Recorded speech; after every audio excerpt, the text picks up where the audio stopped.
वाराणसी से बड़ी खबर, जहां करौली हिंसा मामले में राजस्थान के राज्यपाल का बयान आया है। राज्यपाल कलराज मिश्रा ने करौली हिंसा को सुनियोजित बताया है। पूरी घटना को सुनियोजित तरीके से अंजाम दिया गया। हिंसा के दौरान पुलिस वालों की कार्यशैली पर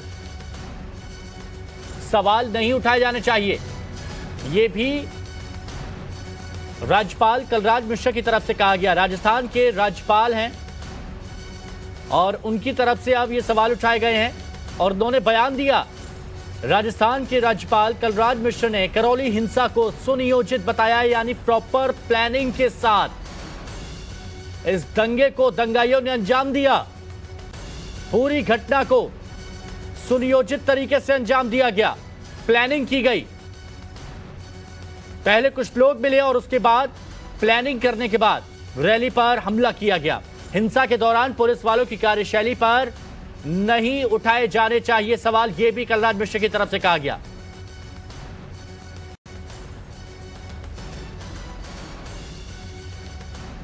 आशुतोष सिंह हमारे सहयोगी इस वक्त हमारे साथ जुड़े हुए हैं।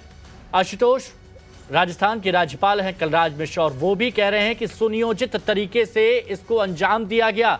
सरकार क्यों नहीं मानती इस बात को? अब बिल्कुल, उन्होंने इस बात को ऑन कैमरे ये स्वीकार किया कि जिस तरीके से ये घटना हुई है वो पूरी तरीके से सुनियोजित है और जिस तरीके से पत्थरबाजी हुई है उसे रोका जा सकता था। लेकिन पुलिस वालों की भी, हालांकि उन्होंने ऑन कैमरा ये मानने से तो इनकार कर दिया कि बहुत उनकी गलती थी, लेकिन कहीं ना कहीं उनका इशारा ये था कि जब घटना सुनियोजित थी, पहले से लोगों को मालूम था, तो इसको रोका जा सकता था। हालांकि बाद में उन्होंने इस पूरी घटना को कवर अप करते हुए ये कहा कि कुछ पुलिस वालों ने अपनी जान पर खेलकर कुछ लोगों को जो जान बचाई वो वाकई प्रशंसनीय है। हालांकि उन्होंने ये कहा कि इस घटना की पूरी तरीके से जांच होनी चाहिए और इसमें जो भी दोषी होगा उसको बख्शा नहीं जाएगा। कुछ पुलिसकर्मियों की बात यहां पर की जा रही थी, तो उसका उनको भी डिफेंड करते हुए यहां पर नजर आए हैं राज्यपाल कलराज मिश्र। आशुतोष, आप हमारे साथ बने रहें। चलिए, ये तस्वीरें देखिए, हम आपको दिखा रहे हैं और ये तस्वीरों के साथ में आप आशुतोष हमारे साथ में बने हुए। आशुतोष, कुछ वीडियो जब देखा जा रहा था तो उस वीडियो में हमने ये भी देखा कि कुछ पुलिसकर्मी वहां पर थे और चाहते तो हालात को रोक सकते थे, कंट्रोल कर सकते थे, लेकिन कुछ नहीं किया उन्होंने। तो उनकी भूमिका पर भी क्या कुछ कहा गया राज्यपाल की तरफ से? देखिए, उन्होंने इस बात को तो माना कि ये घटना पूरी तरीके से सुनियोजित थी, उसको रोका जा सकता था। हालांकि जब मैंने उनसे ये पूछा कि जब टाइम्स नाउ लगातार ये एक वीडियो दिखा रहा है जिसमें जब ये घटना हो रही थी, जब जिस समय उपद्रवी पत्थरबाजी कर रहे थे, नारेबाजी कर रहे थे, उस वक्त जो पुलिस थी वो मूक दर्शक रही। तो इस प्रश्न पर कलराज मिश्र थोड़ा से बैकफुट पर दिखे और उन्होंने कुछ पुलिस का बचाव किया। उन्होंने कहा कि देखिए, ये मामला जरूर है कि ये घटना हुई है, लेकिन सभी पुलिस वालों पर उनकी कार्यशैली पर जो सवाल उठाए जा रहे हैं ये गलत है, क्योंकि इस हिंसा के दौरान बहुत सारे ऐसे पुलिसकर्मी भी थे जिन्होंने अपनी जान पर खेल कर जो कुछ बच्चे थे, जो कुछ परिवार थे, उनको बचाया। तो पूरे तरीके से एक तरीके से वो पुलिस वालों का थोड़ा सा बचाव भी करते नजर आए, लेकिन सरकार पर वो थोड़ा सा हमलावर दिखे। नहीं, लेकिन सरकार की भूमिका का क्या किया जाए? क्योंकि जब भी कांग्रेस के किसी नेता से सवाल पूछा जाता है तो वो ये कहते हैं कि बीजेपी की साजिश थी, बीजेपी ने उकसाया, बीजेपी का यह किया धरा है। तो इस पर क्या किसी तरह की कोई प्रतिक्रिया? नहीं, उन्होंने तो इस मसले पर तो प्रतिक्रिया, कोई राजनीतिक प्रतिक्रिया नहीं दी, लेकिन उन्होंने ये जरूर कहा कि पूरे मामले की जांच कराई जा रही है और जो भी दोषी होगा उसके खिलाफ कार्रवाई की जाएगी। देखिए, अभी होना भी चाहिए, बिल्कुल होना भी चाहिए आशुतोष, कार्रवाई होनी भी चाहिए। शुक्रिया आपका हमारे साथ जुड़ने के लिए। तो करौली हिंसा को लेकर टाइम्स नाउ न भारत लगातार खुलासे कर रहा है। कल हमने आपको दिखाया था कि कैसे दंगे के वक्त पुलिस मूक दर्शक बनी रही। हम आपके सामने करौली दंगे का वो सच लेकर आए हैं जो अब तक सामने नहीं आया था।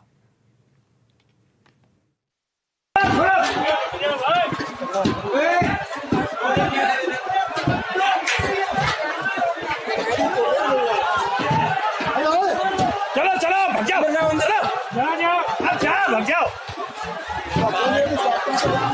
अरे भाग जाओ। हेलो, कोई नहीं है, कोई नहीं है, गए सब, गए सब, कोई नहीं है। अरे छोड़ो, नहीं है कोई, नहीं है कोई।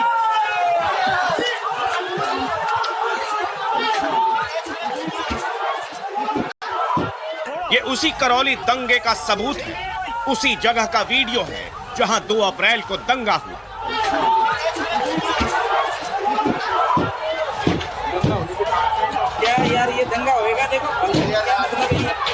लाठी और डंडे से लैस दंगाई आते गए, नकाबपोश इकट्ठा होते गए। वहां पुलिस वाले मौजूद थे, पर वो तमाशबीन बने रहे। बीजेपी प्रवक्ता शहजाद पूनावाला इस वक्त हमारे साथ जुड़ चुके हैं। शरद, राजस्थान की राज्यपाल कलराज मिश्र ने भी इस बात को माना है कि पूरी घटना को सुनियोजित तरीके से अंजाम दिया गया था, लेकिन सरकार नहीं मान पा रही इस बात को।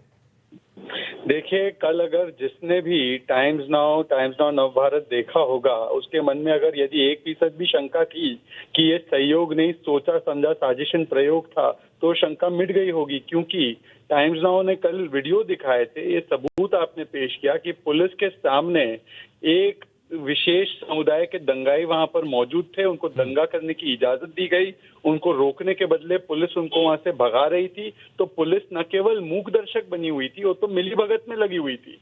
और इसका मतलब ये है कि ऊपर से आदेश आया होगा। इससे पहले पीएफआई का वो पत्र भी था कि 1 तारीख को उन्हें पता था कि सांप्रदायिक वहां पर हिंसा होने वाली है, तो वो उनको कैसे जानकारी हासिल हो गई, क्यों पुलिस ने कोई व्यवस्था नहीं की इसको रोकने के लिए, कैसे वहां पर सारे पत्थर टेरेस पर। मैं शहजाद कुछ देर के लिए आपको रोकता हूं। राजस्थान सरकार में मंत्री भंवर लाल भाटी भी इस वक्त हमारे साथ जुड़ चुके हैं। भंवर लाल जी, राज्यपाल कलराज मिश्र खुद इस बात को कह रहे हैं कि सुनियोजित तरीके से इसको अंजाम दिया गया पूरी घटना को, क्या कहेंगे आप?